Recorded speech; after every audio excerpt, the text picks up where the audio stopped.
नमस्कार, आप देख रहे हैं न्यूज 18 अपडेट और मैं हूं आपके साथ पूजा शर्मा।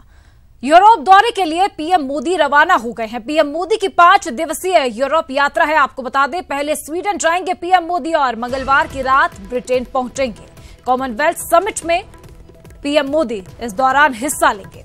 तो पीएम नरेंद्र मोदी थोड़ी देर पहले ही 5 दिन की यूरोप यात्रा पर रवाना हो गए हैं। पीएम मोदी पहले स्वीडन, उसके बाद ब्रिटेन जाएंगे। पहली बार स्वीडिश प्रधानमंत्री स्टेफान लोफवेन किसी राष्ट्रीय अध्यक्ष की अगुवाई के लिए एयरपोर्ट जाएंगे। दोनों कल यानी मंगलवार को स्टॉकहोम में कई मुद्दों पर बातचीत करेंगे। फिर मोदी कॉमनवेल्थ समिट में हिस्सा लेने के लिए रात को ही लंदन पहुंचेंगे। पीएम बुधवार को ऐतिहासिक सेंट्रल हॉल वेस्टमिंस्टर में दुनिया भर के लोगों को भारत की बात सबके साथ कार्यक्रम में संबोधित करेंगे। आपको बता दें कि किसी हॉल में स्वतंत्रता आंदोलन के दौरान 1931 में महात्मा गांधी समसामयिक मुद्दों पर बहस में शामिल हुए थे। प्रधानमंत्री 20 अप्रैल को भारत लौटते वक्त कुछ वक्त के लिए जर्मनी के बर्लिन शहर में रुकेंगे।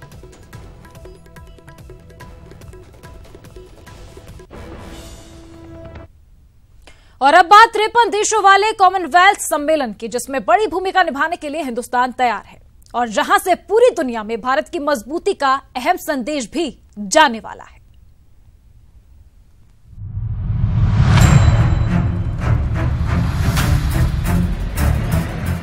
लंदन तैयार है। भारत समेत दुनिया भर के उन 52 देशों की मेजबानी के लिए जो कॉमनवेल्थ के सदस्य हैं। और भारत भी तैयार है कॉमनवेल्थ में सुपर पावर बनने के लिए, पूरी दुनिया को अपना दम दिखाने के लिए। अपने 2 देशों की यात्रा के दौरान प्रधानमंत्री मोदी कॉमनवेल्थ समिट में भाग लेने के लिए मंगलवार की रात स्वीडन से लंदन पहुंचेंगे।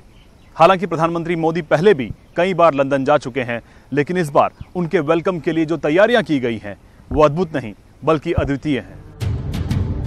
2009 के बाद पहला ऐसा मौका है जब कॉमनवेल्थ समिट में भारत के प्रधानमंत्री हिस्सा लेने वाले हैं। पीएम मोदी के इस बार के दौरे की अहमियत का अंदाजा इसी से लगा सकते हैं कि 52 देशों के राष्ट्राध्यक्षों में पीएम मोदी को सबसे ज्यादा तरजीह मिल रही है। पीएम मोदी अकेले ऐसे लीडर हैं जिनके लिए लिमोजीन कार का इंतजाम है।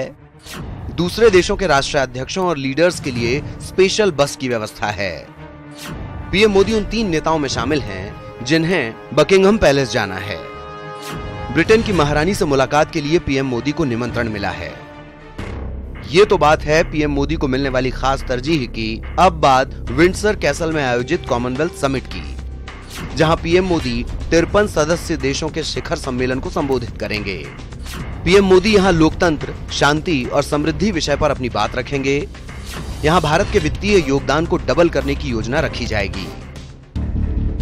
भारत की तैयारी को लेकर भारत के deputy high commissioner Dinesh Patnaik ने कहा है कि भारत का प्रतिनिधित्व कई वैश्विक संगठनों में बढ़ा है और कॉमनवेल्थ भी उनमें से एक है। कॉमनवेल्थ में शामिल एक सबसे बड़े देश के रूप में भारत अंतर्राष्ट्रीय मंच पर नेतृत्व कर बड़ी भूमिका निभाने का इच्छुक है। उम्मीद है कि कॉमनवेल्थ में भारत की जिम्मेदारियां बढ़ेंगी। कॉमनवेल्थ समिट में शामिल होने के साथ साथ पीएम मोदी के इंग्लैंड में कई और कार्यक्रम हैं। अपने ब्रिटेन यात्रा के दौरान प्रधानमंत्री नरेंद्र मोदी 18 अप्रैल को भारत की बात सबके साथ टॉपिक पर सेंट्रल हॉल वेस्टमिंस्टर में लोगों को संबोधित करेंगे। सेंट्रल लंदन में बना सेंट्रल हॉल एक मेथोडिस्ट चर्च है, जहां पर 1500 लोगों के बैठने की व्यवस्था है। इस सेंट्रल हॉल में महात्मा गांधी और मार्टिन लूथर किंग जैसे नेता भाषण दे चुके हैं। लंदन में 18 अप्रैल को पीएम मोदी पूरे दिन द्विपक्षीय वार्ताओं में व्यस्त रहेंगे। इसके बाद प्रिंस चार्ल्स ने पीएम मोदी के लिए भारत ब्रिटेन के बीच तकनीक को लेकर एक खास इवेंट का आयोजन किया है। 18 अप्रैल की शाम पीएम मोदी इंग्लैंड की पीएम थेरेसा के साथ रात्रि भोज करेंगे और 19 अप्रैल को वो महारानी के साथ रात्रि भोज के लिए बकिंघम पैलेस जाएंगे। ब्रिटिश गवर्नमेंट ने प्रधानमंत्री मोदी के लिए जिस तरह का इंतजाम किया है, उससे यह साफ हो जाता है कि ब्रिटेन भारत के साथ अपने संबंधों को और मजबूत करना चाहता है। साथ ही साथ वो ये भी चाहता है कि दुनिया को भी इस बात का एहसास हो कि भारत में सुपर पावर बनने की सभी संभावनाएं मौजूद हैं। कैमरामैन हरीश के साथ शैलेंद्र वांगू, न्यूज 18 नेटवर्क, नई दिल्ली। कठुआ गैंगरेप और हत्याकांड मामले में आज कठुआ के सीजेएम कोर्ट में सुनवाई हुई। इस मामले में आज सभी आरोपियों को कोर्ट में पेश किया गया। कोर्ट में अब इस मामले पर अगली सुनवाई 28 तारीख को होगी। इस मामले में मुख्य आरोपी सांची राम नार्को टेस्ट की बात कर रहा है, जबकि उसका परिवार सीबीआई जांच की मांग कर रहा है। उधर पीड़िता के परिवार को डर है कि निचली अदालत में इस केस की ठीक से सुनवाई नहीं होगी और उन्हें इंसाफ नहीं मिलेगा, इसलिए उन्होंने सुप्रीम कोर्ट का भी दरवाजा खटखटाया है।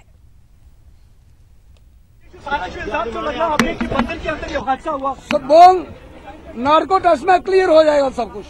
नार्को टेस्ट जब को बोला है।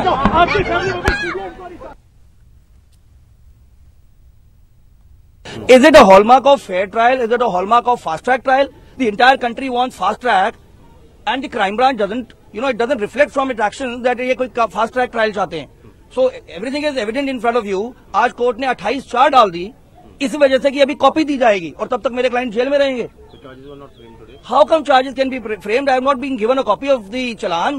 हम एक ही चीज मांग रहे हैं, सीबीआई इंक्वायरी। जब सीबीआई इंक्वायरी होगी, सीबीआई इंक्वायरी से क्या कोई बचता है?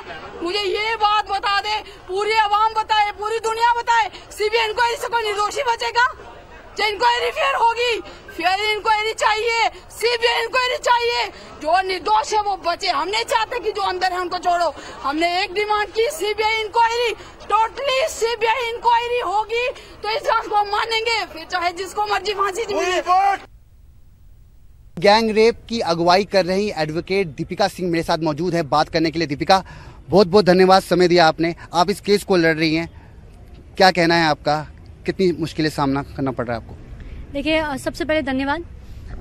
बहुत ही मुश्किलों का सामना करना पड़ रहा है हम लोगों को, बट ये थोड़ी मुश्किलें हमारी तब कम हुई जब हिंदुस्तान जागा।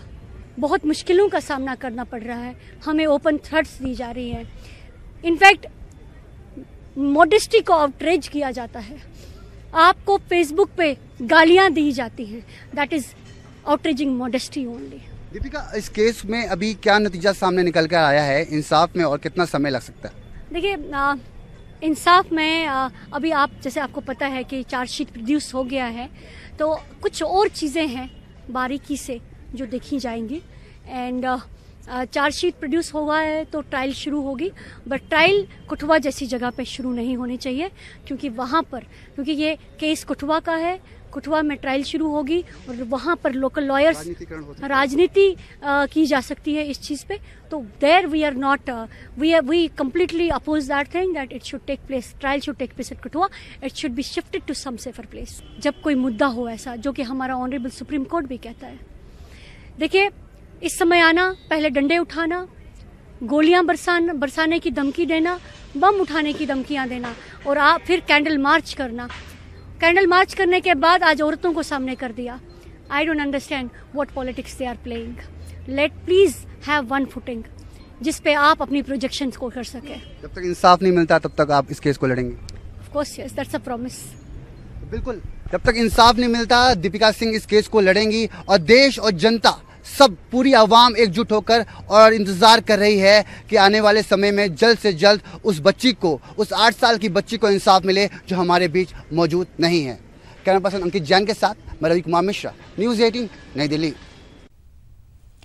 कठुआ मर्डर और रेप केस मामले को लेकर सुप्रीम कोर्ट ने जम्मू कश्मीर सरकार को नोटिस जारी किया है। इस मामले पर सुप्रीम कोर्ट ने सरकार से जवाब मांगा है। साथ ही सुप्रीम कोर्ट ने सुनवाई के दौरान जम्मू कश्मीर सरकार को पीड़िता के परिवार और वकील को सुरक्षा देने के निर्देश दिए हैं। सुप्रीम कोर्ट ने इस पर अगली सुनवाई 27 अप्रैल को रखी है। वहीं पीड़िता के परिवार और वकील ने सुप्रीम कोर्ट में याचिका दायर करके इस केस को जम्मू कश्मीर से बाहर ट्रांसफर करने की मांग की है। पीड़िता के परिवार की तरफ से सुप्रीम कोर्ट की सीनियर वकील इंदिरा जयसिंह ने कहा कि निष्पक्ष जांच के लिए वहां का माहौल सही नहीं है।